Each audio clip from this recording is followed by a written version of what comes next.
తెలంగాణలో విషాదం నెలకొంది. మిస్టర్ తెలంగాణ టైటిల్ విజేత మోడల్ ప్రముఖ body builder Mohammed Sohail road ప్రమాదంలో తీవ్రంగా గాయపడి ప్రాణాలు కోల్పోయాడు. ద్విచక్ర వాహనంపై వెళ్తుండగా వాహనం అదుపు తప్పి ఎదురుగా వస్తున్న స్క్రాప్ ఆటోని ఢీకొంది. సోహెల్ అతని మిత్రుడు మొహమ్మద్ ఖాదిర్తో కలిసి జూన్ 29న సిద్దిపేట నుంచి మరిదొడ్డి వైపునకు వెళ్తుండగా ఈ ప్రమాదం జరిగింది.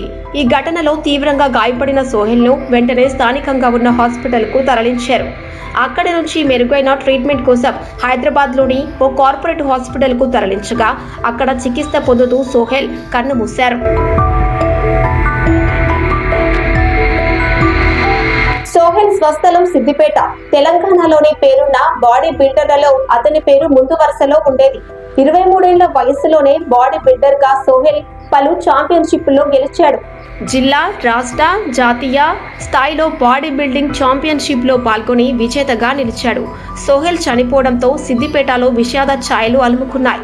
పిన్న వయస్సులో సోహెల్ మరణాన్ని అతని కుటుంబ సభ్యులు, స్నేహితులు జీర్ణించుకోలేకపోతున్నారు. కేసు నమోదు చేసుకున్న మిరుదొడ్డి పోలీసులు అతి వేగమే ప్రమాదానికి కారణమని తెలిపారు.